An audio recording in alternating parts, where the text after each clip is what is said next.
Halo sahabat podcast, apa kabar? Senang sekali bisa berjumpa kembali dengan kami pada edisi sore hari ini. Kami menghadirkan narasumber yang punya. Beliau ternyata saya harus masih belajar banyak dari Kakak Hasan Mukhtar lengkapnya, tapi biasanya dipanggil katanya Bang Acan ya, Bang Chan ya. Beliau punya hobi di dunia pariwisata, di dunia wisata. Ternyata background pendidikannya memang dari Akademi Pariwisata Indonesia Jakarta ya.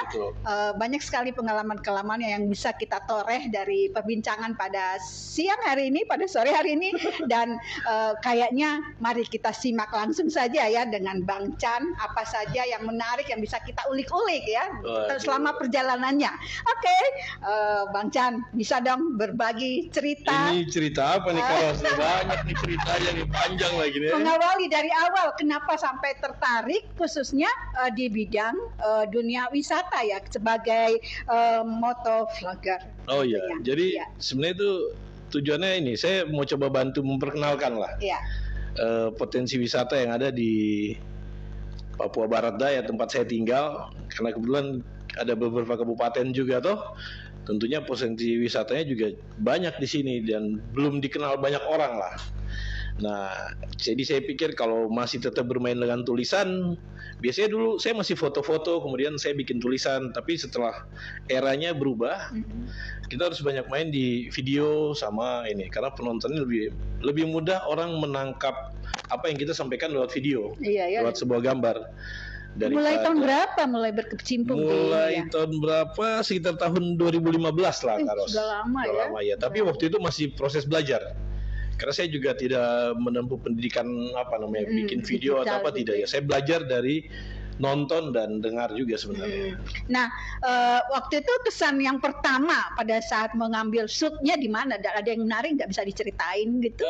Sebenarnya dari Klamono sebenarnya. Kan saya tinggal di Klamono ya. Jadi saya mulai coba bikin video pendek itu dari Klamono sebenarnya. Jadi saya coba bikin, ini kayak kalau kita bikin video 1-2 menit cukup lah. Nah itu saya mulai banyak belajar juga dari situ sebenarnya, Karos.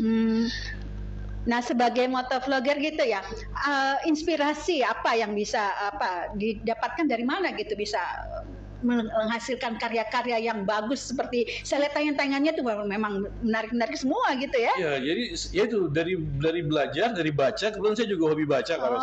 Jadi bahkan koran ini juga dulu saya paling sering baca.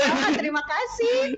Dari zaman itu lah, waktu mulai setelah kuliah itu saya hobi baca, sama hobi ini nonton orang lain bikin seperti itu, bikinnya bagaimana gitu. Kemudian tayangan-tayangan itu bisa kita temukan lah. Dari situ mulai belajar, ini bikinnya begini, alat apa sih yang kita butuh? Oh ternyata tadinya mungkin saya pikir harus punya kamera mahal toh, atau punya sesuatu yang mahal untuk bisa menghasilkan sebuah karya, tapi ternyata ternyata pakai handphone juga bisa gitu. Bisa ya. Jadi semua video yang dibikin itu pakai handphone. Semuanya. Jadi sekarang akunnya apa aja? TikTok ya ada. Akunnya di TikTok, di YouTube, kemudian di fanpage juga. Fanpage ya. Followersnya udah sampai berapa banyak? Paling banyak di mana nih sekarang? Sama di TikTok, sama di IG juga ada, di IG sama di fanpage juga ini. Fanpage, ya itu di 10 ribuan semua ya rata-rata. Itu berapa lama sampai bisa mendapatkan 10.000? Kalau akun yang lama akun yang lama itu 3 bulan 10.000. Akun yang lama. Cepat ya? Karena memang orang di sini haus tempat wisata. Yang sampai membuat melonjak itu followernya pada saat shootnya di mana gitu waktu pada itu? Saat video Mamayo di kilometer 24. Apa yang menarik di situ? Yang menariknya itu karena ini Mamayo ini punya, dulu kalau kita di Papua sih bilang Mama Piara tuh. Mamayo ini ada piara 3 orang anak di Klamono. Nah setelah mereka berpisah sekitar 28 tahun, anak ini kontak saya, dia bilang bisa kasih bicara dia lewat WhatsApp, kasih mau video call pakai saya punya handphone. Nah saya bilang oke. Dengan catatan jam 6 pagi Jakarta, di Papua jam 8 karena mereka mau berangkat kerja nih ceritanya. Baru mereka terpisah. Yang dia di Jakarta, dia punya adik di Surabaya, ibunya ada di mana, di Bekasi. Jadi mempertemukan yang terpisah gitu ya. Jadi saya coba bikin live pada saat itu. Live di fanpage waktu itu dalam waktu 1 minggu tuh naik hampir 4.000. Gila, iya. Iya. Banyak ya. Dalam waktu 1 minggu followersnya langsung naik 4.000 ya. Itu pada saat live itu. Itu langsung semangat gitu ya. Iya, dari situ ternyata bukan cuma ini saja, banyak sisi humanisnya orang yang bisa kita angkat sebenarnya. Betul. Yang penting kita izin terlebih dahulu sama mereka. Sama mereka ya. Iya. Nah, khusus untuk dunia wisatanya yang dominan, kalau di Raja Ampat itu pasti ya. Kalau Raja Ampat itu sudah ikon dunia sebenarnya. Iya, maksudnya itu memang kemarin fokus di situ juga.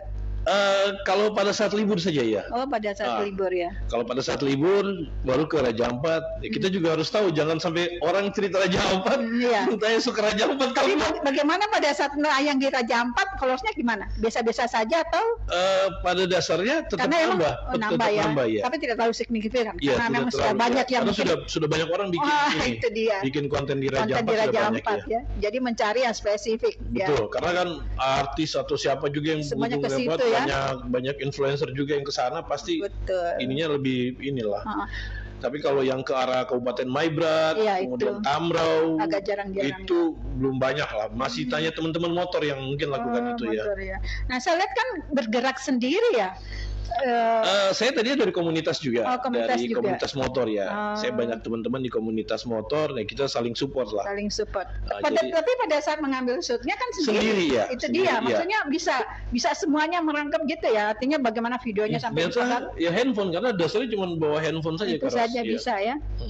Bahwa ternyata yang murah pun bisa gitu ya.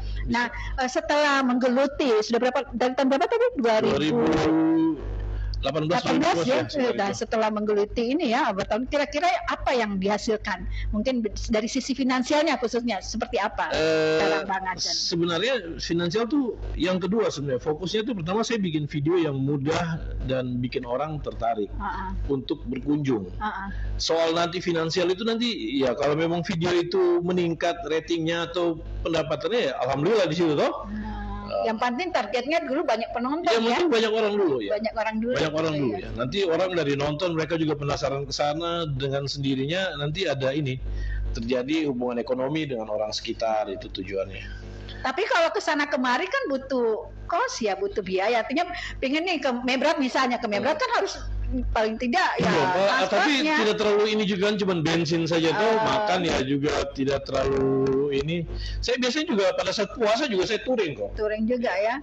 Bisa. Puasa touring, jadi kan kita cuma pikir bensin, tidak pikir minum lagi. Gitu sih, betul. Iya. Nah, kesan yang paling menarik apa nih selama menggeluti dunia motor vlog ini? Saya banyak kenal sama orang. Banyak kenal ya? Banyak kenal, banyak interaksi dengan mereka itu, karena saya orangnya suka bercerita sebenarnya, Karos. Jadi tinggal di kampung ini bisa kumpul. Kadang saya bukan cuma pergi bikin video, tapi pergi menginap. Menginap juga ya, sampai pergi menginap tuh biar ada interaksi dengan mereka. Iya, maksudnya kita ketemu mereka, jadi pas kita bikin video itu lebih natural. Tidak ada kesan yang rekayasa gitu ya. Jadi karena kita sudah sehari ada di situ atau 2 hari, kita sudah dapat feel-nya di situ. Kita bikin video pun nanti beda gitu videonya. Nah, untuk salah satu objek gitu, mekanismenya atau caranya seperti apa? Apakah memang sebelumnya ada info-info sampai turun ke situ atau gimana? Betul. Biasanya setelah beberapa video yang saya bikin, banyak teman-teman di kampung itu yang suka ini di DM atau di inbox itu mereka kasih tahu, kakak kesini kah, ke samping kampung kah, ke samping seperti gitu. itu. Mereka yang minta. Mereka yang kasih tahu tempatnya. Jadi saya banyak dapat tempat itu dari kawan-kawan yang ini, yang nonton di TikTok atau di Facebook. Info dari mereka ya. Mereka yang nonton, jadi saya bilang, nanti kalau pas libur gitu saya atur waktu. Biasanya hari Jumat atau hari Sabtu gitu saya pergi, nanti hari Minggunya baru kita explore tempatnya. Jadi bermalam ya. Nah, sama masyarakat setempat itu mereka responnya seperti apa? Apakah mungkin mereka merasa ini asing sekali, atau misalnya ada yang menganggap ini mengganggu deh gitu, seperti itu? Sebenarnya tidak, Karos, karena saya saya lebih suka begitu ini ya. Pendekatannya bukan datang berencana mau eksplor apa tidak. Saya cerita dulu sama mereka. Kemudian biasanya sebelum ke situ kan saya suka lihat dulu tempat ini. Di semua foto Google itu kan ada ya. Kita bisa lihat sudah ada orang yang posting situ. Kalau belum, wah ini ada potensi di sini tapi belum dikembangkan gitu ya. Jadi ya kita bantu. Jadi kita cerita sama mereka di orang kampung situ. Jadi selama ini belum ada misalnya Anda mau mengambil satu shoot di satu tempat terus nggak boleh nih harus bayar dulu gitu nih. Tidak pernah, Karos. Tidak pernah ya? Tidak pernah. Oh, dengan senang hati dengan mereka. Senang hati teman-teman di kampung, warga di sana tuh suka ini, suka bantu itu. Nah bagaimana dengan tadi komunitas ya? Nah, mereka sendiri bagaimana dukungannya gitu? Apakah ada saling berkompetitif? Di Sorong komunitas cukup ini solid, Karos. Solid ya? Cukup solid karena ada sekitar berapa ya? 60-an komunitas motor di Sorong. Dan itu kan tiap minggu masing-masing ada jadwalnya touring sendiri-sendiri. Nah mungkin setelah mereka nonton, kita ke sana, ada videonya. Karena video yang saya bikin tuh tentang jalannya ke sana, tentang lingkungannya. Jadi mereka gambarannya sudah ada duluan. Berarti gitu ngikutin, berarti bisa jadi yang mereka punya nggak laku lagi, artinya kurang kelihatan nggak ya? Kan mereka bisa punya karya sendiri. Karena udah sekarang kan misalnya, gitu. Bikin video rombongannya mereka atau apa, kemudian ambil angle-nya yang beda gitu. Beda. Videonya juga lebih banyak lagi yang nonton sebenarnya. Oh iya ya. Iya. Dari yang pertama gitu. Ya sebenarnya tidak ada masalah karena tujuannya kita memperkenalkan tempat itu. Apalagi kita tinggal satu kota. Kemudian tempatnya ada di sini, yang mau promosiin tempat itu siapa lagi itu. Jadi sebenarnya bukan kita mendahului dinas atau apa, tidak. Kita hanya membantu, mendorong pertumbuhan ekonominya dengan cara informasi di media. Nah, bagaimana dukungan dengan pemerintah? Pernah nggak artinya berkomunikasi dengan Pemda setempat untuk lebih menggali misalnya potensi wisata yang ada? Sampai saat ini belum ya. Mudah-mudahan lah setelah podcast di rapor ada yang mau bantu. Ya kan memperkenalkan kan. Ya, mudah-mudahan lah. Setelah duduk sama Karos di sini kan ini. Benar. Ada jalannya gitu. Ke sana ya itulah makanya. Kan dulu Bapak itu juga nonton. Benar. Baca radar. Jadi sekarang sudah ada di sini, yang mudah-mudahan lah. Nah, kalau pada saat supaya penonton tidak jenuh ya eksplornya itu apa yang dititik beratkan pada saat dunia wisata itu kan biasanya hanya lurus-lurus saja gitu kan, atau memang ada teknik-teknik sendiri gitu? Sebenarnya karakter di kampung-kampung itu kan beda-beda. Tempat di sana itu ekosistemnya berbeda, di masing-masing tempat itu beda-beda. Kalau kayak di Kabupaten Maibrat sama Sorong Selatan itu kan sungai dan pemandangan alamnya beda dengan pemandangan di laut. Jadi ya sisi itu yang kita ambil terus. Hanya lurus-lurus saja gitu diambil gitu, atau ada angle berbeda ya gitu? Beda-beda. Pasti ada lebih banyak yang di handphone tersimpan daripada yang diposting sebenarnya. Oh gitu ya, masih banyak ya? Masih banyak. Karena keterbatasan dan durasinya ya? Jadi memang ini bikinnya nanti buat berikutnya lah. Berikutnya Jadi dibagi lagi ya. Kapan saya butuh data gambar di sini, saya tinggal ambil yang dari sini gitu. Nah, yang saya juga tertarik itu kan dalam proses seperti ini kan editnya itu ya butuh ilmu tersendiri gitu. Gimana caranya gitu? Itu juga belajar dari ini sebenarnya, Karos. Dari nonton juga. Saya juga belajar. Saya tidak punya latar belakang edit video di ini, saya tidak punya. Bahkan saya tidak pernah edit di laptop, atau saya nggak punya. Jadi semuanya saya pakai handphone. Jadi karena berapa kali saya bikin kegiatan bikin video juga, saya disupport sama aplikasi. Ada aplikasi yang bantu. Banyak aplikasi membantu ya banyak untuk aplikasi. proses editingnya ya. Karena mereka ngasih saya. Tapi meskipun ada aplikasinya, tapi kalau misalnya tekniknya nggak tahu ya juga nggak bisa. Kita ajarkan anak-anak ini dasarnya. Karena anak-anak sekarang ini mereka punya kemampuan lebih dari kita sebenarnya. Mereka lebih cermat, punya mereka mungkin lebih banyak menonton, kemudian kita hanya ajar mereka dasar. Ketika mereka sudah punya dasar, itu juga bantu mereka kurangin main game sebenarnya, Karos. Berarti selama ini juga ada didik anak-anak juga ya? Ada komunitasnya juga? Tidak, itu hanya ini saja secara mereka teman-teman di gereja atau anak muda di kampung itu, kakak bisa bikin ini, Kak. Saya cuma bilang kumpulin berapa orang. Jadi informasi mereka berapa orang itu saya bisa kirim ke aplikasi. Saya butuh promo buat bikin acara, jumlah pesertanya sekian, nanti aplikasi kirim kode promonya, jadi kita bisa download di aplikasi itu bebas gitu, fitur-fiturnya gitu. Nah, untuk tingkat tersulit di mana pada saat melakukan ini khususnya kira-kira? Pada saat belajar itu orang kan cuma menonton sebentar, tidak mau tahu cara bikinnya gitu. Karena yang awal itu yang susah belajarnya itu. Susah, ya. Tapi sebenarnya itu proses itu harus dilewatin. Harus dilewatin ya semuanya ya. Harus tahu supaya sama lah kayak orang menulis berita itu. Iya, harus selalu belajar. Pasti terus. Dia menghayal, bukan menghayal, maksudnya memikirkan kata itu kan susah. Gitu. Iya. Tapi setelah sampai di kayak kakak bikin redaksi gini kan cepat bikin berita tuh. Itu sudah makanan saya. Iya, itulah seperti itu, sudah terbiasa jadinya. Betul. Tapi kalau bedanya dengan video, kita harus memang harus belajar terus ya itu. Apa yang mau kita ambil, apa yang mau kita kasih tunjuk nih. Jadi bikin videonya, oh ini saya mau ambil ini, saya mau ambil ini. Tapi kan saya tidak rekam sepanjang 1 jam itu di handphone. Paling 7 detik saya ambil gambarnya. Nanti saya jelaskan di situ dengan ada si suaranya, backsoundnya di situ. Nah ini di dunia digital kan harus selalu continue ya untuk konten-kontennya. Itu bagaimana perencanaan? Apakah memang sebelumnya sudah dijadwalkan bahwa saya harus ke sini, harus ini memang untuk terjadwal ya? Video semua yang saya sudah bikin itu saya simpan. Jadi ketika saya butuh ini saya tinggal ambil saja dari situ yang sudah saya bikin sebelumnya. Jadi video itu sudah ada yang saya potong-potong beberapa kali. Jadi tidak mesti butuh berapa kali harus ke sana, gitu kan satu kali turlat. Cuman kalau ke sana gambar yang ini yang saya belum ambil. Nah, itu saya ambil gambarnya situ. Tinggal saya kombinasi sama gambar-gambar yang sebelumnya.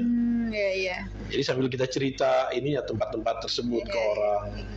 Gitu. Jadi dari hasil-hasil turlap itu kira-kira apa yang bisa diambil untuk bisa diterapkan dalam kehidupan kita kan udah ternyata kehidupan ini seperti gini ya. Bahwa sebenarnya wisata itu tidak harus ke Raja Ampat terus sebenarnya. Iya. Di mana? Maksudnya kalau ke sana mungkin biayanya agak tinggi. Sedangkan biaya tinggi itu satu orang kalau kita pakai ke Kabupaten Sorong Selatan atau Kabupaten Mebrat, kita sudah keliling menikmati alam yang indah, air jernihnya. Kalau di Sorong Selatan apa yang jadi ikonnya ya di sana ya? Itu untuk banyak. Kali Biru itu Raja Ampat ya? Kali Biru Raja Ampat ya. Kalau di Sorong Selatan tuh kan ada dari Kabupaten Sorong sendiri juga kayak di Kelawak, di Wilti, terus di Teminabuan itu orang selalu fokus ke Sembra. Padahal sebelum Sembra masih 30 kilo ke belakang itu adanya Kampung Sodrohoyo. Itu ada apa di situ? Itu dia punya gunung dan kali sama satu tempat. Gunungnya di atas, kalinya di bawah. Terus kita naik kampungnya tuh kelihatan seperti di awan-awan gitu. Medannya cukup berat tapi ya? Karena itu belum dibikin trek ke puncaknya belum. Masih alami, masih jalan kampung lah. Berarti sebenarnya kita Sorong Raya ini kaya sekali dengan sangat ya, belum terekspos ya. Sangat ya. Nah mungkin itu yang perlu diangkat sebenarnya. Itu juga bantu masyarakat sebenarnya. Masyarakat ya, mereka bisa mendapatkan income dari situ. Bagaimana caranya itu ya, yang mesti jadi PR kita juga ya, bisa memasyarakatkan itu. Nah oke, mungkin bisa memberikan tips untuk teman-teman yang baru memulai di dunia ini. Yang baru mulai itu sebenarnya banyak menonton konten-konten positif lah. Menonton itu sesuai dengan hobi kita. Saya suka bikin ini, tapi saya belum tahu caranya. Tinggal ketik saja di aplikasi YouTube atau apa tuh bisa ketemu solusinya di situ. Nah, tapi kan kadang ini harus continuous, sedangkan kadang kan sifat kita tuh kadang ada moodnya ya. Kadang aduh malas, kadang rajin. Nah, seperti apa Anda mempertahankan moodnya itu supaya terus continue dalam produk-produknya itu? Iya, saya bahkan sehari itu bisa 3-4 kali posting video. Posting video itu karena tadi nyicil itu ya? Enggak. Kadang-kadang saya jalan ke mana juga saya langsung bikin langsung seperti itu. Tempat mana yang saya mau cerita gitu. Kayak kemarin saya coba bikin keliling Sorong, kasih tunjuk dari Atakwa ke Rumus saja. Itu sudah laku juga itu? Itu hampir baru 3 hari 9.000 viewersnya. Padahal dari Atakwa ke Rumus banyak orang yang pernah tinggal di situ rindu ingin tahu jalan situ seperti apa. Kita bikin video saja begitu. Tapi tampilan videonya tentu menarik ya. Ya, ini mungkin sestabil mungkin lah. Saya juga pakai motor saja keliling. Nah itu yang menarik yang saya juga katanya Nuko itu katanya pakai motor ya selalu keliling itu. Jadi saya cuma bikin itu, saya juga kaget. Wah ini dari Atakwa sampai Rumus 9.000 ini gimana ceritanya kan kita nggak bingung. Iya. Kapan-kapan dari Sorong ke Imas karena saya tinggalnya di Imas mereka. Orang yang sudah lama tidak tinggal di Sorong nih punya rasa rindu sebenarnya. Sudah berubah sekali ya. Mereka mungkin lihat apa jalan itu saya nggak nyangka. Akhirnya pesanan nanti ke jalan tahun-tahun, nanti ke apa pasar Bos Lesen. Ada mereka tempat-tempat. Iya, banyak. Kemarin akhirnya saya coba putar di Kampung Baru karena saya masih sisir Semu dulu toh. Oh, begitu. Jadi banyak sebenarnya tempat-tempat yang bisa jadi potensi untuk Anda mengambil video yang kadang kita tidak terpikirkan ya, Betul. bisa meledak di sini ya. Betul lah, maksudnya banyak orang di Sorong yang merindu tempat ini itu. Itu padahal di Sorong saja kan. Belum ke Aimas apalagi yang sudah berubah seperti Tapi sekarang. durasinya itu berapa lama rata-rata biasa kalau Anda karena mengambil? sistem penyimpanan di handphone ini juga terbatas. Saya biasanya bikin batasnya 3,5 menit. Oh, 3 menit. 3,5 menit itu kan kalau kita main di fanpage itu yang bisa dimonet itu video yang di 3 menit 20 detik. Oh, gitu ya. Itu ya. Jadi kalau kita bikin video hanya 2 menit itu agak susah untuk dimonet itu ya. Oh, harus sampai 3 menit lebih. Minimal 3 menit 20 detik video. Tapi kalau di TikTok enggak ya? Di TikTok tidak. Tidak ya. Di TikTok tuh malah 15 detik 15 sampai 3 menit ada. Nah, bagaimana Anda membagi, kan banyak akun-akun TikTok itu gimana cara Anda membagi itu supaya semuanya berjalan gitu? Sebenarnya sih biasa posting di TikTok karena ternyata ini rahasia sebenarnya Karos. Teman-teman main YouTube, kalau mau YouTube-nya naik punya akun TikTok. Iya. Serius. Berarti sekarang TikTok lebih unggul. Lebih unggul, jelas karena penonton YouTube menurun gara-gara ini. Saya tidak bilang gara-gara TikTok, tapi efeknya itu memang dia bikin pertumbuhan penonton YouTube menurun. Makanya itu yang YouTube akhirnya bikin short ya. Bikin short itu setelah TikTok meledak itu. Berarti Anda tidak terlalu fokus di YouTube ya, di TikTok nih. Iya. Iya. Ya karena itu ternyata jadi senjata juga.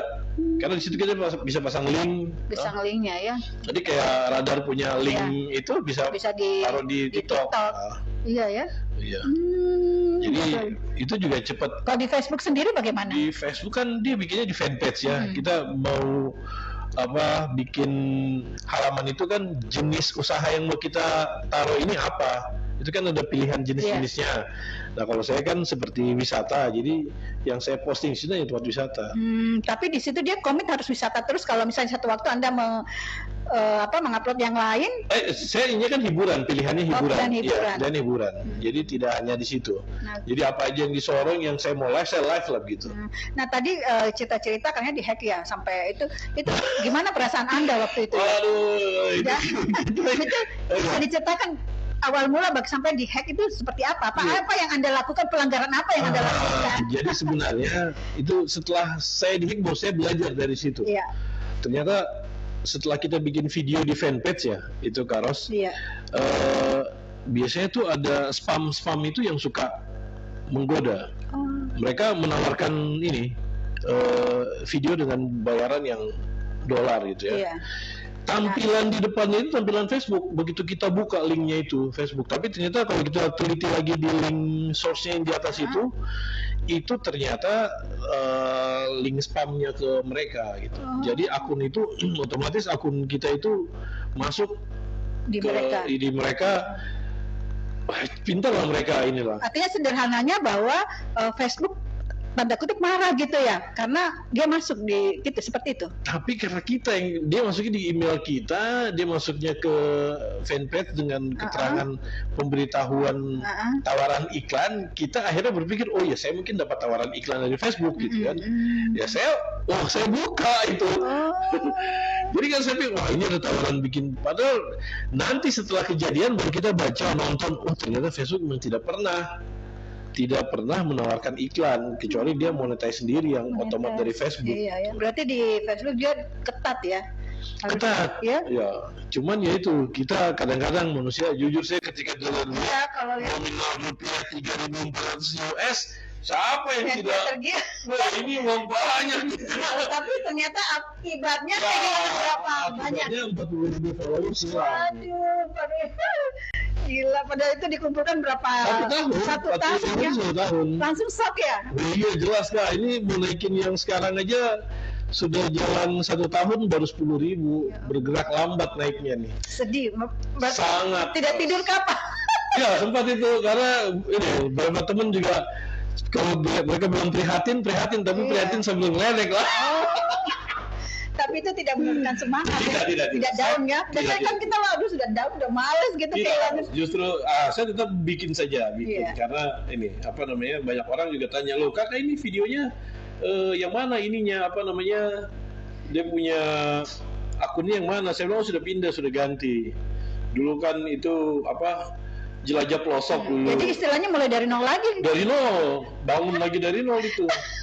Sakit. Saya sempat pergi lapor di polisi juga, tapi mungkin di sini mereka apa namanya, buat kejahatan kriminal itu. Iya, cyber belum ini, sampai jadi ke sana ya. Saya sampai lapor itu saya takutnya disalahgunakan akun itu. Belum bisa terdeteksi siapa pelakunya, jahat sekali ya. Saya ke Polres waktu itu minta saya mau izin lapor gitu, cuman karena kesiapannya belum ini jadi. Apa berarti orang-orang yang jahat di luar sana itu memantau ya, terus memantau kira-kira dia harus masuk di mana gitu ya, seperti itu. Kalau gitu kita harus berhati-hati ya. Betul, harus. Kalau enggak bisa dihack juga. Waduh, kasihan sekali. Itu kesan yang mungkin sangat mengirit hati. Iya, itu apa ya? Ya sudah, tapi ya itu bagian dari. Itu tahun berapa itu? 2020. 2021 kalau. 2020 masuk 2021 akun itu dihack gitu. Ya Allah. Oh bukan, 2001 masuk 2002. Iya. 2001 ke 2002. Betul. Oh, itu akunnya dihack gitu. Saya baru bikin akun ini tahun 2000 bulan. Kemarin namanya apa waktu yang dihack itu? Jelajah pelosok. Jelajah pelosok Ya. Itu dihack itu. Cuman karena ada di atasnya tulisan moto jelajah. Jelajah itu kan hobi tentang moto jelajah itu. Jadi saya yang tulisan besarnya saya kasih turun jadi kecil gitu. Jadi gantinya moto jelajah. Moto jelajah, jadi tidak kehilangan, mereka juga kembali ya. Kehilangan kalau 30.000 lagi hilang di mana itu? Karena postingan setelah itu postingan itu kalau kita hilang itu mereka nggak bisa nyari gitu ya? Atau gimana caranya? Saya sudah bikin laporan ke Facebook, tapi di situ tetap tidak ini ya. Saya sudah ngadu ini ke Facebook. Suka dukanya ya. Betul. Di dunia digital pada saat dihack itu ya. Ya karena itu saya mungkin prosesnya juga belum terlalu paham ternyata. Jadi bukan berarti setelah kita punya penonton banyak kita paham tuh belum betul. Apalagi kerja sendiri kan ini. Nanti setelah 2020 itu saya mulai dengan bikin sebuah tim kecil. Ada editornya juga Moto Jelajah itu. Kemudian ada apa namanya, kita bilang main manajer lah sebenarnya, kita bertiga ini teman-teman kompleks saja, kita bikin ini dulu apa namanya, bikin sebuah grup kecil lah buat yang editornya ini, yang manajernya ini berkaca-kaca lah bukan main. Berkaca-kaca betapa sedih ternyata. Maaf jika mau mungkin kembali. Oke. Perbincangan keseruan kita pada sore hari ini bisa digarisbawahi, Bang Chan, apa pesan yang ingin disampaikan kepada sahabat podcast tentang dunia digital ini?